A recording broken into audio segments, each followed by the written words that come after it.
the main focus at the moment is very much on the overthrowing of the Islamic Republic.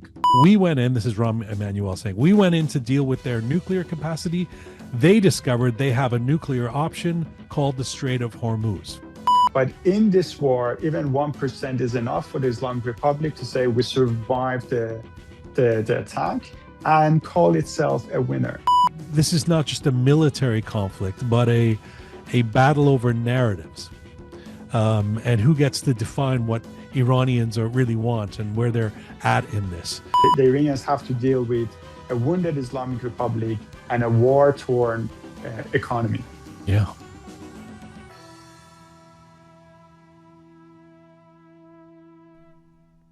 Hi there. Stop underestimating Iranians. Once again, whatever your opinions are on the war, the ceasefire, a political leader, or the world, stop assuming that millions of people inside Iran and across the diaspora are somehow naive, confused, or easily manipulated because they've been calling for outside intervention and saying quite plainly that something has to change.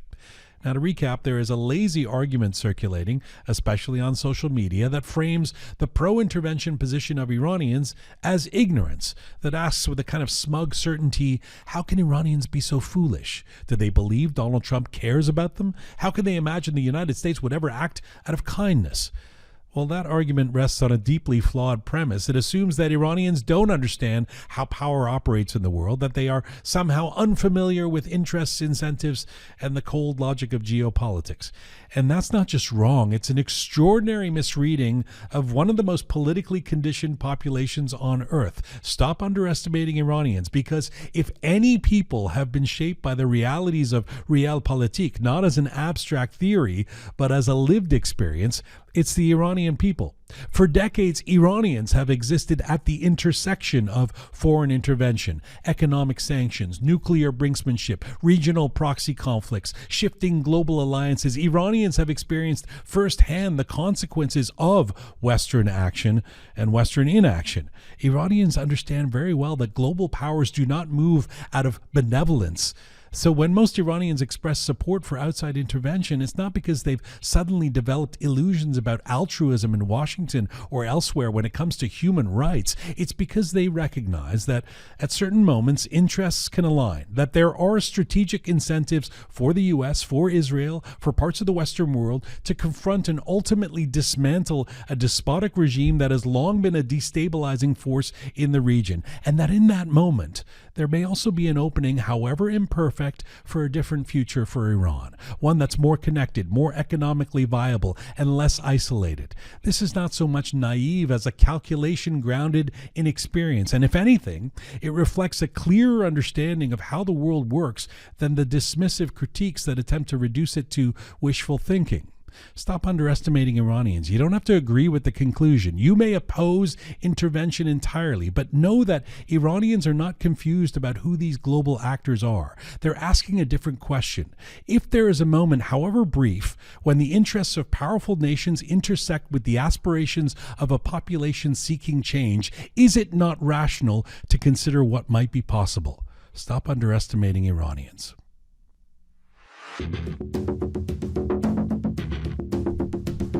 It's April 20th, 2026. This is Roqe.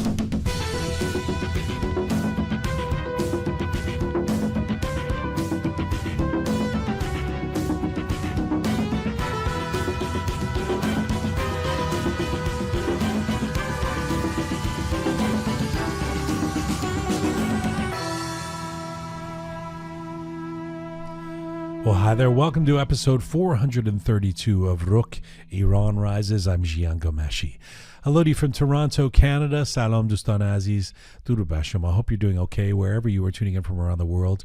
This is the 28th episode in our Iran Rises series, this one entitled The War of Perception. And once again, events inside Iran and around the Iranian diaspora, as you know, are moving at breakneck speed. So we should note that we're recording this episode at approximately 3:30 p.m. Eastern Time here in Toronto on this Monday, April 20th. That's around midnight in Iran. And as always, we're going to do our best to share perspectives and conversations as up to date as humanly possible. Now, If you appreciate our independent programming and you want to support us and you're watching us on YouTube, we of course are on all these different podcast platforms: Apple, Spotify, SoundCloud, etc., Telegram, Instagram as well. But if you want to come to YouTube, or if you're already on YouTube, you can support us by pressing the super thanks button and doing a donation.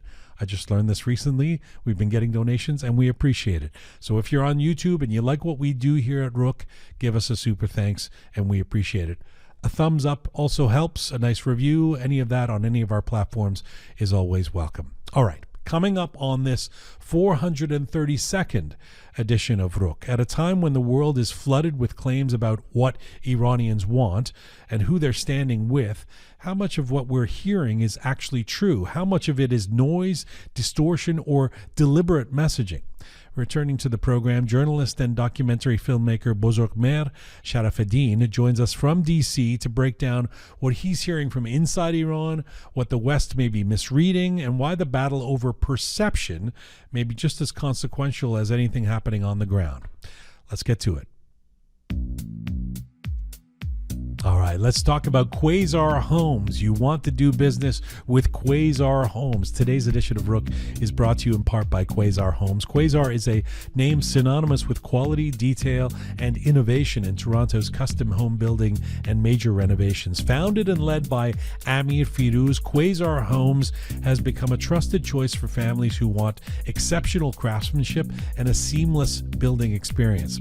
With a passion for creating homes that combine elegance, comfort, and functionality, Amir and his team have continued to raise the standard of living for homeowners across the city.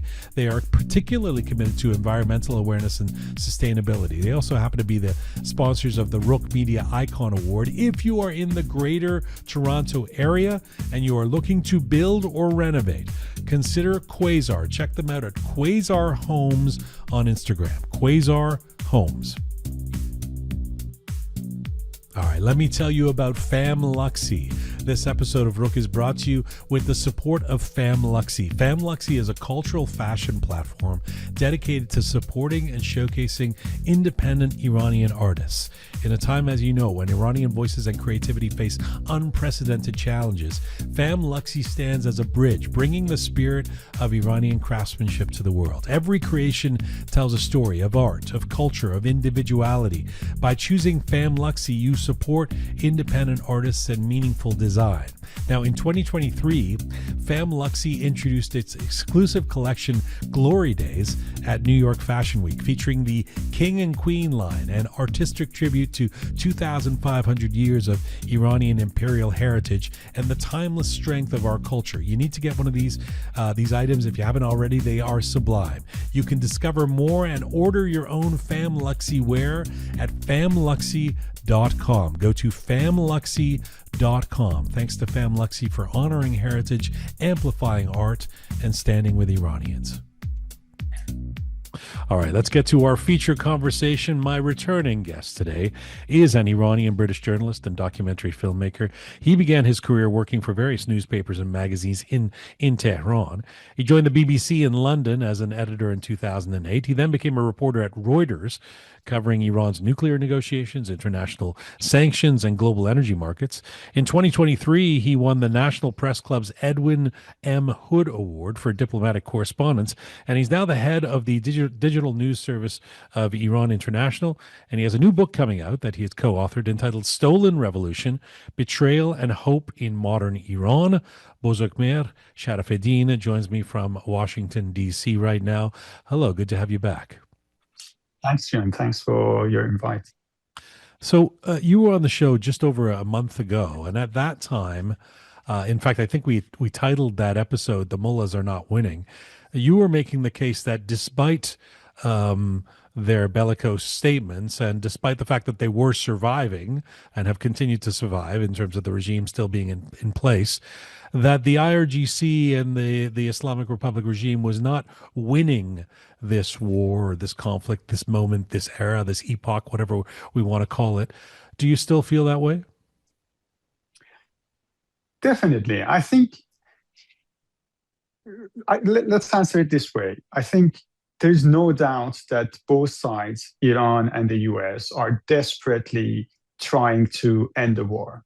But I think the motivations are different. From the Iranian side, I think the motivation is still survival. The regime is crumbling militarily, politically, and economically. We can expand on all those angles if needed, but they're under immense pressure at the moment. And we know that their abilities to make more missiles has diminished, and they are literally using whatever is left at the storage. And they know they need to make a peace deal before running out of ammunition. But the reason Trump is seeking a peace deal is totally different. It's not because they are not winning militarily. I think Trump started the war at a bad time. Just compare it to George Bush. When George Bush went to Afghanistan war and later Iraq war, the interest rate was 3%. And he had a lot of political capital to spend on the war. And the war he had a lot of time to spend on the war. But Trump started the war while the interest rate was stubbornly above 5%. And he didn't have the same political capital to spend on the war. He didn't go through the Congress to get approval. So he had to keep the war as short as possible. So I think that's the reason he needs to end the war as fast as he can. I think that there's another thing that we should also consider. What's the meaning of winning in wars these days? So, imagine a scenario in which the US wins the war, let's say 99%, and Iran wins 1%. In the classic definition of the war, US was right to call itself a winner. But in this war, even 1% is enough for the Islamic Republic to say we survived the attack and call itself a winner. I would say in modern wars, if you look at Iran-Iraq war, who was the winner? Or if you even look at Russia and Ukraine war, despite all the victories from both sides, I think it's very difficult to see who was the winner. Even in the case of Israel and Hamas in Gaza, Gaza was demolished, and Hamas lost a lot of its territory and its men.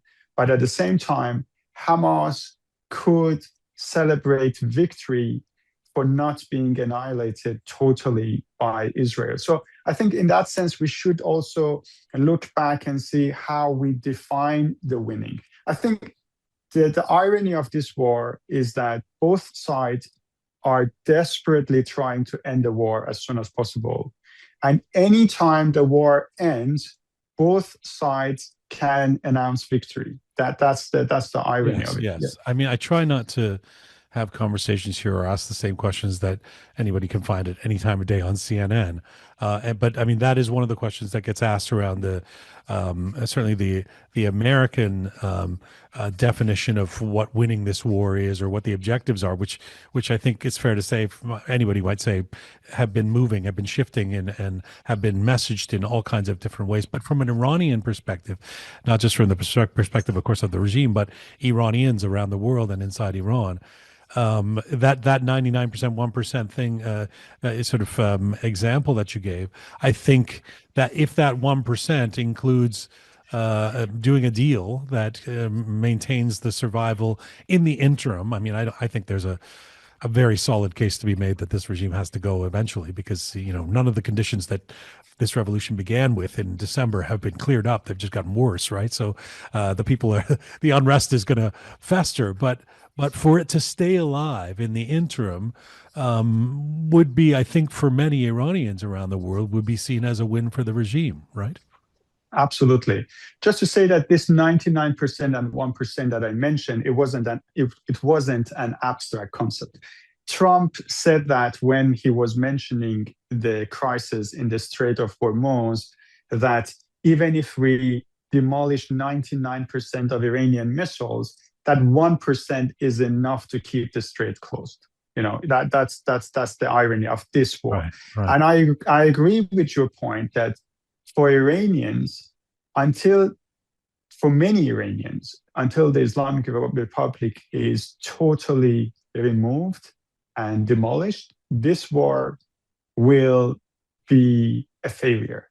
Yeah. So that in that aspect, I agree. So I think we have like four sides that make this definition of winning even more difficult. We have Americans, we have the Iranian government, we have Israel, and then we have the Iranian people. Yeah. So, and each of them have their each of them has different definition of success. Yeah.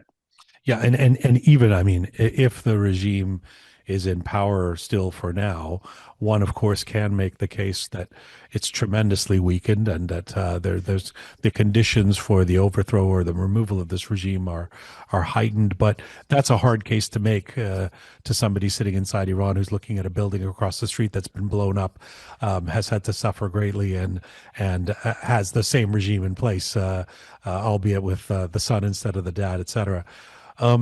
You mentioned the Strait of Hormuz. It's interesting to me that I'm pretty sure most people in the West, most Americans, let alone Americans on TV and pundits, et cetera, had no idea what this was or where this was up until the last 2 or 3 months ago. Now it's this, it's part of the lexicon, which is what happens in these types of conflicts.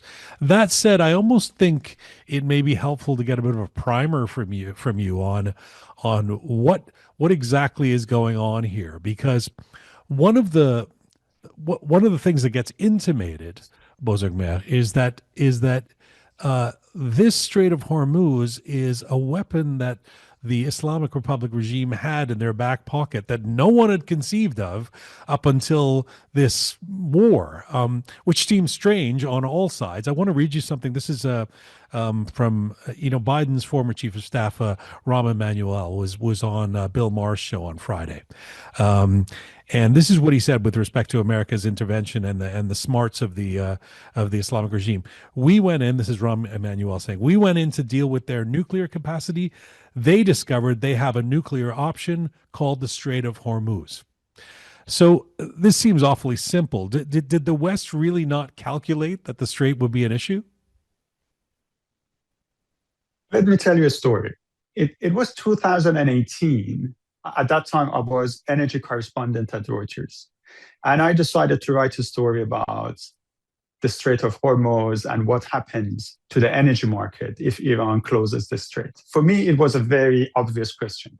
So from childhood, I've heard all Iranian leaders mentioning we will close down the Strait of Hormuz. I think even under the Shah of Iran mentioned that threat. So this threat has been brought up for more than 50 years. So for me, it was an obvious question. What happens to the global energy market if the strait is closed? And what are the alternative routes that all these regional countries have created to bypass the strait if Iran activates that threat?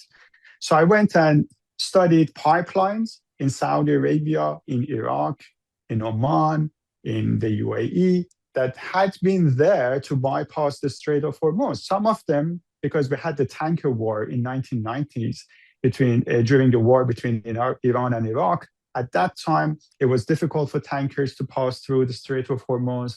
That's why there were a lot of alternative routes at that time. So I went to see what's the status of these projects, how many barrels of oil they can transfer.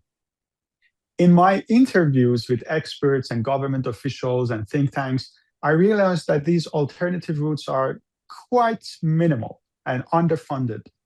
And when I talked to analysts, they said, why the region should spend billions of dollars on something that it might never happen? Why would you put a lot of money in something, in a project, in a massive project that is economically unfeasible? And the question was, but this is to protect you against the threat. And the answer was that even if that happens, the US will open the Strait of Hormuz in 2 weeks. So they didn't want to spend billions of dollars on alternative routes for 2 weeks of disruption in the Strait of Hormuz. That was the mentality. So I'm talking about in 2018. Sorry, and in 2018, what was the what would have been the prescription for the U.S. opening it within 2 weeks? Military action? Yes, Okay. yes. They believed that the US military might was so big in comparison to the Iranian military power that the closure of the strait would have taken only 2 weeks. So that was the mentality. That was the mentality in the region. People who could be affected immediately by the closure. So I think you are right that I think this shock, I think the world expected it, but it didn't expect it to be at this scale. Even Iranians didn't expect it to be this powerful. Iranians now, they call it their nuclear bomb because this is the best deterrence if you look at it. And yes, I think if you look at Ghalibaf's interview, the Speaker of the Parliament gave an interview yesterday, lengthy interview.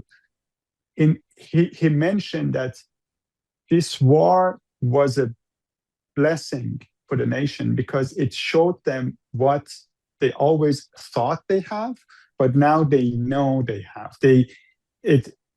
Closure, Strait of Hormuz was always a potential, but now the war has activated that potential for the Islamic Republic.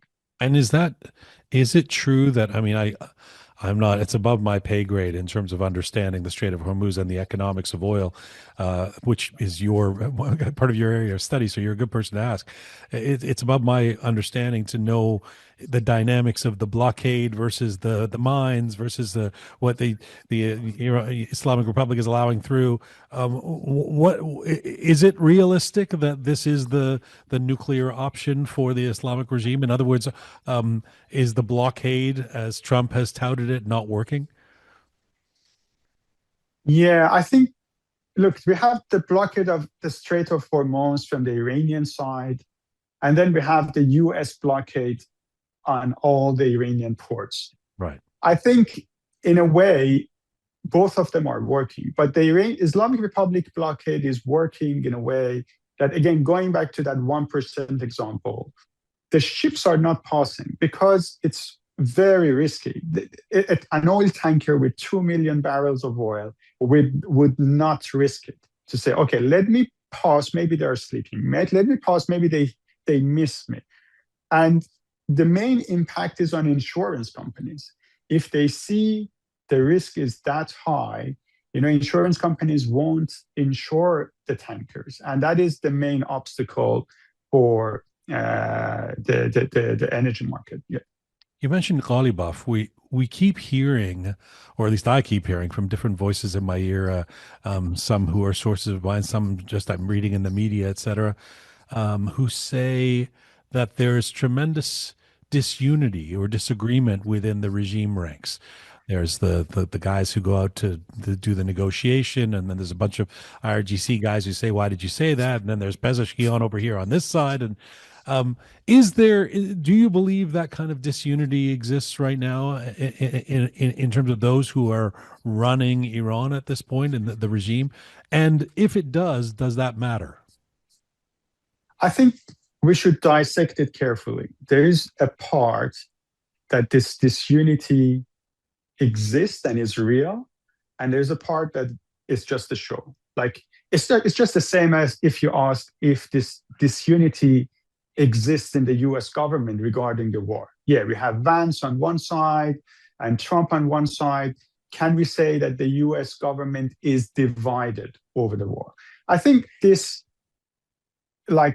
tactic of good cop, bad cop, and sending somebody who is against the war to the negotiations, in this case, Vance, that's a normal tactic. The Islamic Republic used it for many, many years, sending Zarif as the smiling face of Iran, and then keeping the threats of the of the Revolutionary Guards behind the scene. Zarif would come and talk to John Kerry and others, and he said, I agree with what you're saying, but I can't go back and convince the hardliners. That good cop, bad cop, that works.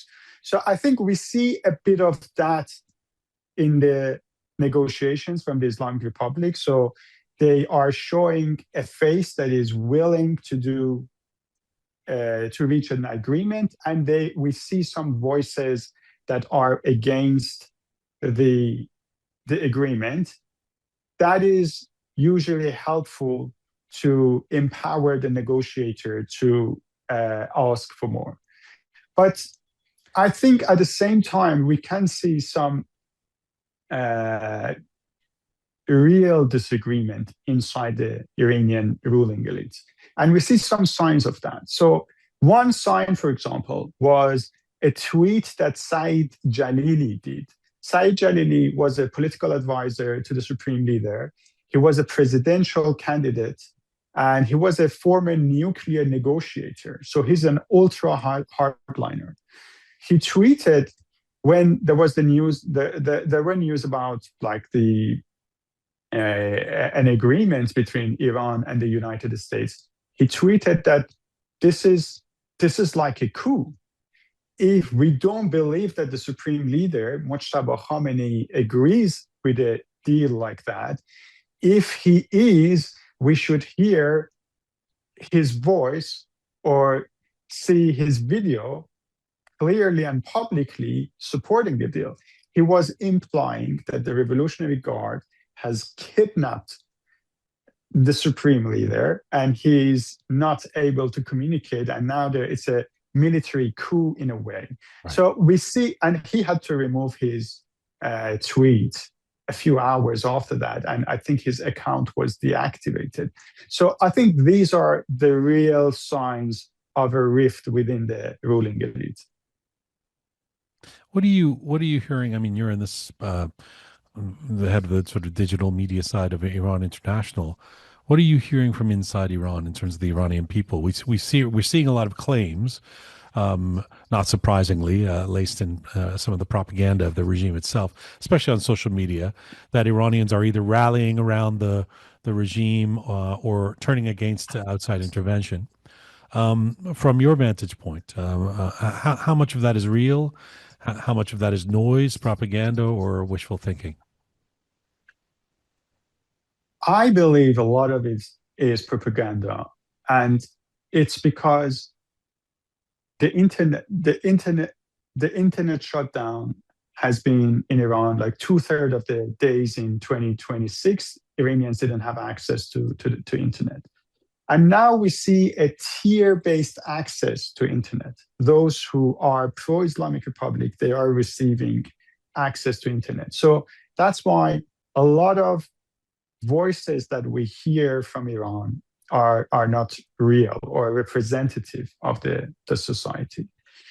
Another aspect is that the Islamic Republic believe that there are 3 fields that they need to conquer to win this war. One was the battlefield, other one was the diplomacy that they are pursuing in Pakistan, and the third one was the streets. And they insisted on it. If you look at Mojtaba Khamenei's statements, he insists that we need to keep the presence on the streets. If you listen to Ghalibaf's interview yesterday, he insists that people should be present on the streets. And by people, they mean those core supporters that they gather at squares in central Tehran, and they show support for the establishment. If you look at the videos, if you... It's a bunch of women in a pink Jeep too now. Exactly.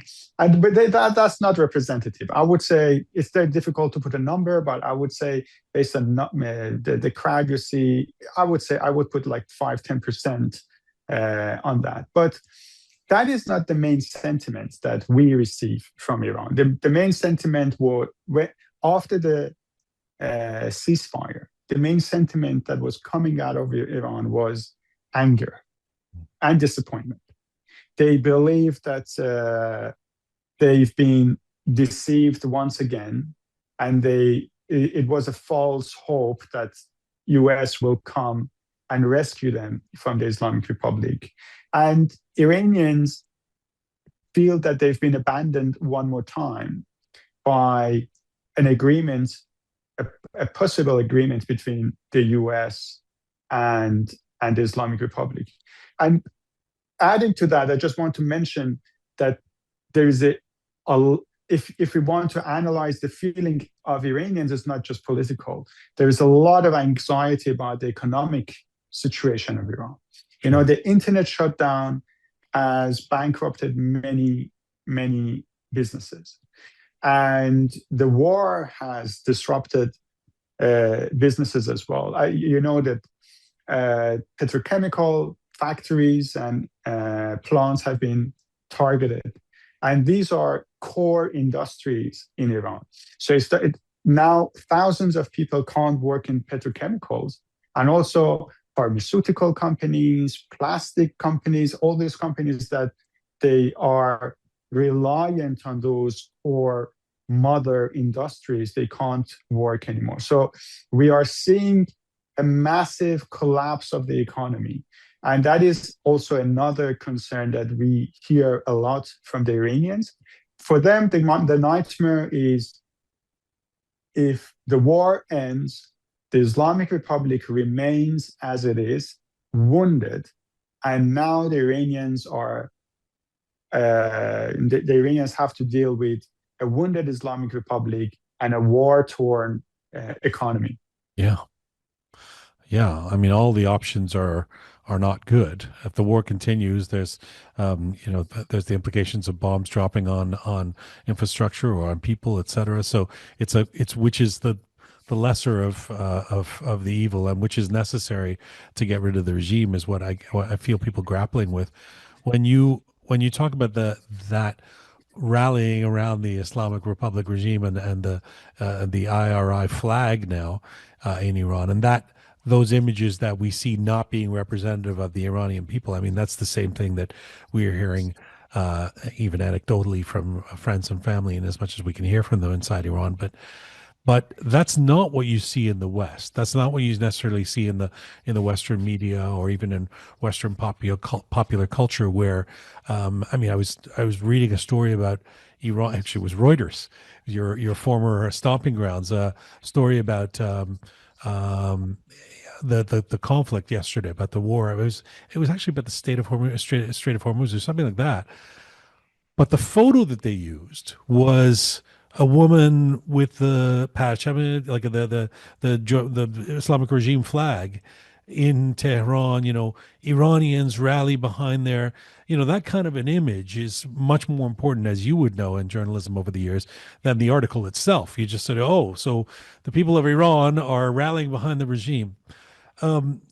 We're seeing a growing sense that this is not just a military conflict, but a battle over narratives, and who gets to define what Iranians really want and where they're at in this. Who's winning that battle right now? I think the Islamic Republic is winning. We should give it to them. If militarily we agreed that they are not doing great, I think in the narrative they're in a very good position. And I'm not just saying about these AI videos that they're doing masterfully, I would say. And the Lego rap was a very high quality production. I'm not just talking about those aspects of it, but in the overall narrative in Western media, I think they're winning. And I think the reason is clear. Look, Western media, like, there are three aspects that the Islamic Republic can hugely benefit from, like anti-war, anti-Israel, and anti-Trump.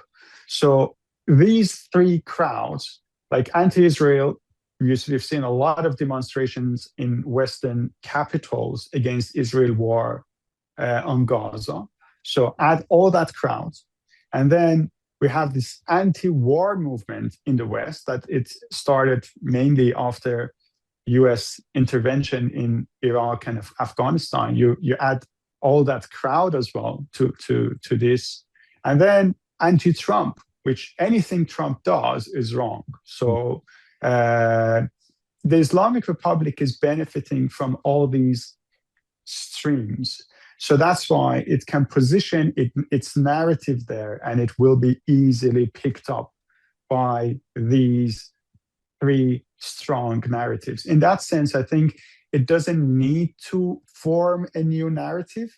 The Islamic Republic is great at creating narratives, let's say. Like since the Islamic start of the revolution, they formed a lot of narratives. But for this one, they don't need. They need to just repeat these three aspects that I mentioned to win the I battle. saw a BBC Persian reporter, sharing on social media one of those those AI videos, saying it was making fun of Trump, and saying, "Look at this," and with laughing emojis, and all the comments were, "It's brilliant," laughing emoji, and this, of course, has a way of softening, or even seducing people towards a regime that's just 2 months ago, committed one of the greatest mass atrocities in recent history, right? So it's very sly at what it's doing.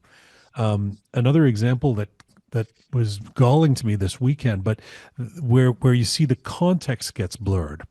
And I don't know if you can speak to this, but at Coachella, which of course is like the biggest music concert in the world right now, the hippest at least. The Strokes were performing, hipster Brooklyn band. I'm a big fan, but they've got these giant screens behind them, and the Strokes are going political at this Coachella, and so they're showing all of this. They're showing the history of American imperialist atrocities on the big screen, and so they've got Vietnam, and they've got Allende, and they've got, and I think actually Mossadegh at some point was there, and then they've got and all the way up to Gaza, and then they're showing bombs being dropped on Iran today. And kind of, almost ironically, like no mention of the 45,000 kids, youth that were just slaughtered in January in Iran, many of whom may have been Strokes fans, but they're showing the infrastructure being bombed.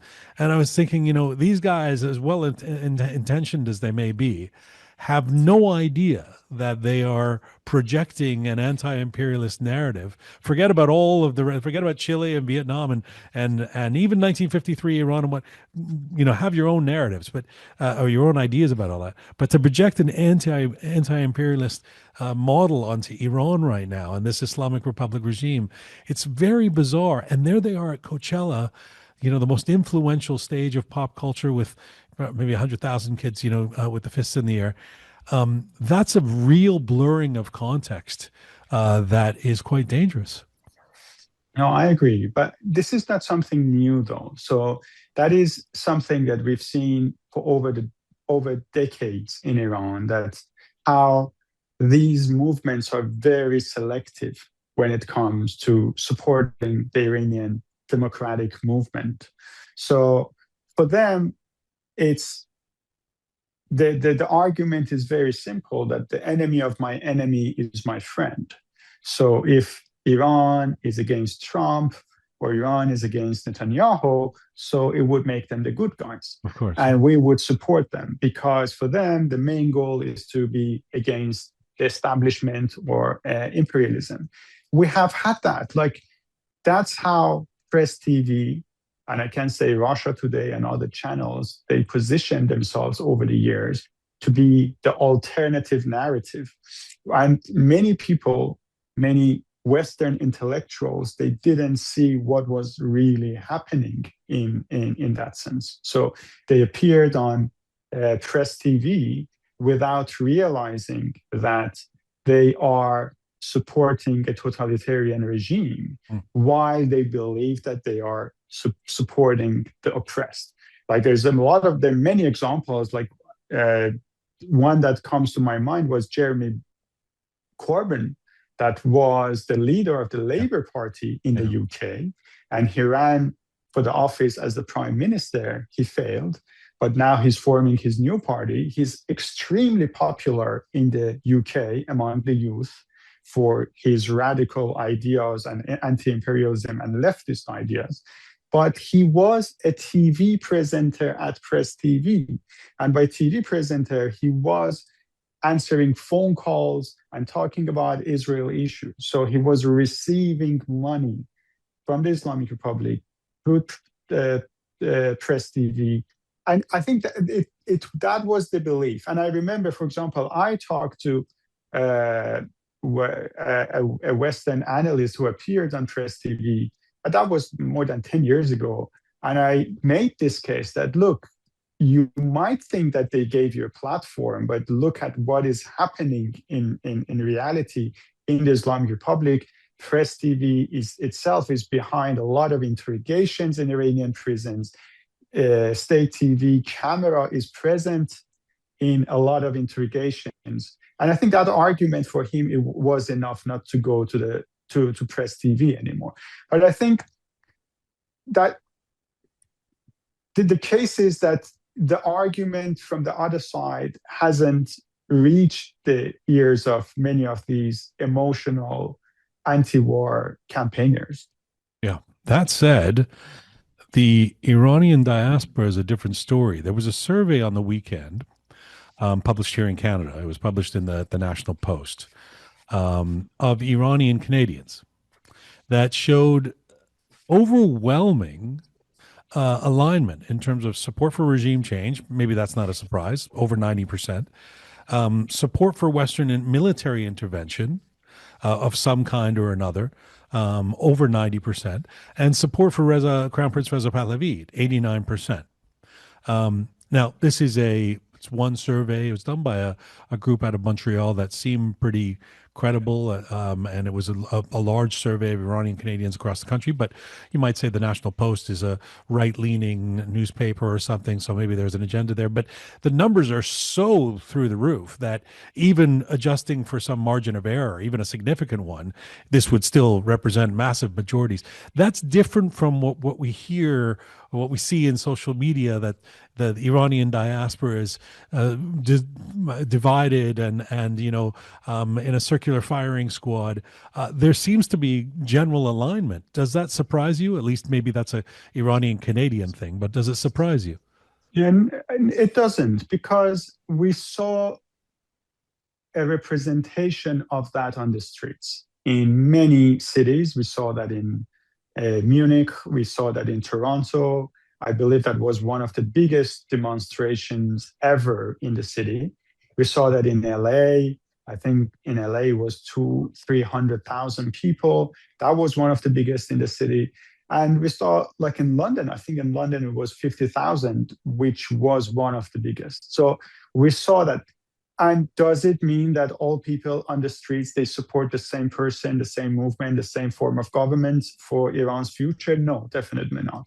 But I think there is a sense of unity when it comes to overthrowing of the Islamic Republic. So in that sense, I agree that what we've seen over the years, I remember in London, almost 10 years ago, when you go to Trafalgar Square, where most of these demonstrations happen, you see 5 different circles. People were not merging into one another. So each group would come with their own flags and with their own speaker and microphones, and you couldn't hear anything because they're just cranking it up and they're trying to be louder.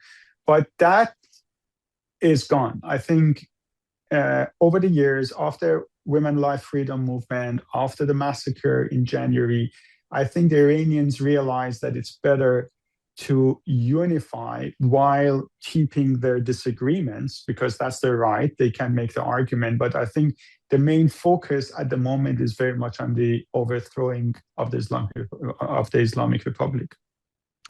It's always a pleasure to have you on this program. I really appreciate your insights and the experience you bring to them. As a final question, I mean, I saved the crystal ball question to the end. Do you think some kind of deal? I mean, we talked about earlier that this would be to the chagrin of many Iranians, but do you think that some kind of deal is imminent between the U.S. and the Islamic Republic regime?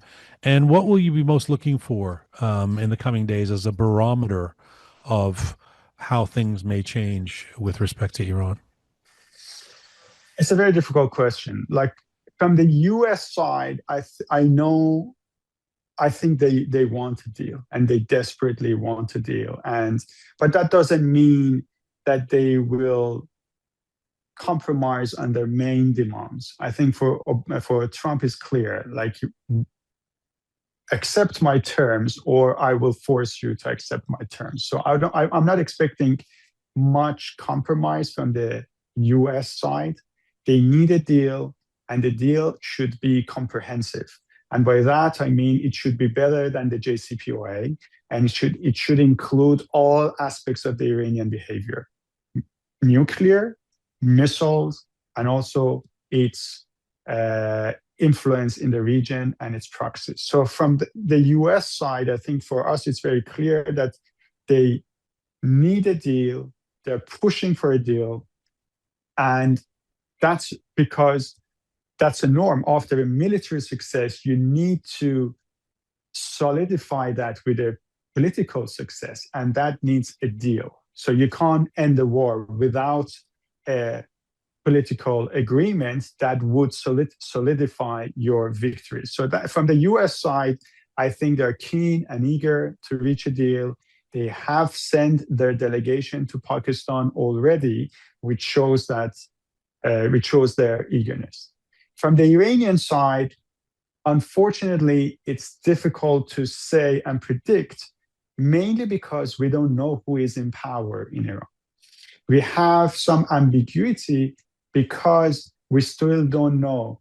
People in charge in Iran are those who are still the same people as they were 10 years ago, and they are quite stubborn, or some changes has happened within the system. Trump believes it has happened. Trump refers to regime change. He believes that the regime has already changed in a Venezuela manner. Right. But I'm not sure about that still. I think to flip your question, I would say a deal or no deal with the US will soon show us who really calls the shots in Iran. If we reach a deal, I think that's a sign that we have seen some fundamental changes in the Islamic Republic. And if not, we will realize that this is the continuity of the same old regime. Can you just, before I let you go, I mean, how, I ask genuinely, how does a deal get done? Like, there's so many parts to this. You just laid out a few of them. And I'm sure it's much more comprehensive than that. It's not a real estate. It's not a Trump deal you do on a napkin, right, at the restaurant, and walk out and say our lawyers will take care of it. So, and I remember seeing, Zarif and John Kerry talk about how this took weeks and months, and they were, pizza and hotel rooms and all of the drama around that, et cetera. So how does this, I mean, imposing a ceasefire until a deal, on a deal, and the 2 weeks is almost up. How do you suspect this rolls out if there is some kind of deal, given that it's going to take some time for there to put all these parts together and find agreement in all the different areas? Yeah, I think again, a deal should be divided into two sections. One is the political will, and then is the technicalities. I think Iran is focusing a lot on the technicalities to delay things, because even during the JCPOA, they didn't know what they wanted. So focusing on technicalities is usually the best way for the Iranians to buy time. And I agree with you. I remember Mogherini, the EU envoy in the nuclear talks in 2015, she was mocking the current negotiations by saying that you can't reach a deal in 21 hours. It took us 12 years to reach the JCPOA. But I think the US demand is very clear. They say zero enrichment, massive limitations on Iran's missile programs and on its influence in the region. So for Iran, it's now the question of would you accept it or not? And then it would go to the to technicality. So I But think I mean, the even that, you're smart enough to know. Like, how do you administer that? I mean, is the U.S. going to come in?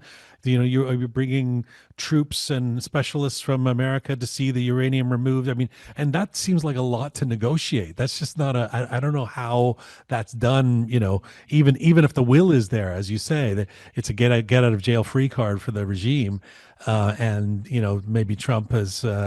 As you say, you know, tired of this and wants to go back to all the other business. But it's baffling to me unless and this is a tough thing to say for Iranians to hear, but unless the U.S. basically gives away the store and says, you know, sure, just stay, you know, we'll call this a win because we damaged the military enough, and Trump will call anything a win anyway, and we'll walk away from it and maybe end up with a deal that's better than the JCPOA was for the regime, which would be devastating for a lot of Iranians. Yeah. But I think what does Trump want exactly in this deal? And I think those two concerns that you mentioned are on top of his mind. Look, the U.S. entered the Iraq War, and it took 11 years, and it ended without a success. So military intervention is no guarantee for success. He knows that. So he can continue the Iran war for years, but that doesn't guarantee success. On the other side, the US has the experience of North Korea. In 1994, they reached a comprehensive nuclear agreement with North Korea, but the North Koreans used the agreement to produce the atomic bomb. So there can be also a bad deal. So the solution lies somewhere in between, because both military intervention and nuclear deals are prone to failure, as shown in the history of wasn't this time the world. Wasn't the idea that this time is different because if the regime is weakened enough, you have the boots on the ground being the 90 million Iranians who are desperate to overthrow this regime, right? Or maybe 80 million of the 90 million. Yeah, I think that's the part that unfortunately is missing in the negotiations. And I think the US is not using that card as much as expected. So because now we see we are back to the same framework and discourse of 2015 and JCPOA, and Iranian people are absent on the table as they were in 2015 as well. So I think I agree. And I think we should see that there was a shift in the war that nobody paid attention to, because the war started in January 2026 when Trump called on Iranians to go and occupy governmental buildings. And he said the help is on its way. Yeah. So that I would say that was the start of the war. So, and since then there was the buildup of military presence in the region, and then when they felt comfortable, they started the war, and that was the main goal. They started with killing of Khamenei and the heads of Revolutionary Guards, and they started attacking political figures and also police stations, Basij stations, and checkpoints. But there was one part that the direction of the war changed, and it went towards peace talks and an agreement. And that was the time that Trump used the term regime change. He said the regime has changed.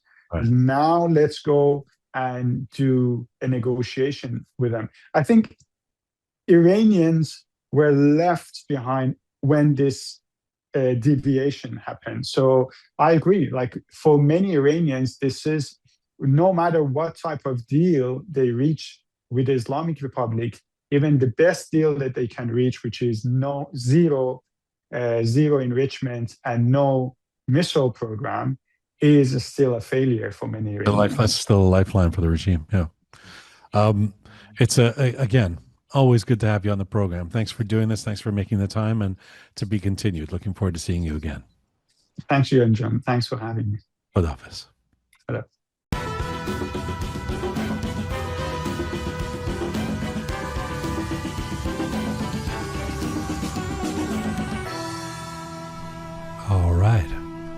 Big thanks again to Bozorgmehr, one of my favorite guests that we have on this show. As close to objective as he can be, and tremendous experience he has in the field of journalism in the Middle East, as an Iranian, as a British journalist, etc. It's really great to have him on the show. Really appreciate him doing this, and I'm sure he's inspired some thoughts in your mind. If you want to give us those thoughts, feel free to send us your thoughts at info@roqemedia.com. info@roqemedia.com is our email address. Of course, you can, as you always do, post on our platforms any opinions, any thoughts on Apple Podcasts, on Instagram, on Telegram, on Spotify, etc. Any of our platforms. This is Full Time for Roqe for today. Thanks to the amazing core team who put this show together twice a week. Super Parisa, Savvy Roham, and the photo and video queen, Tina Farahi.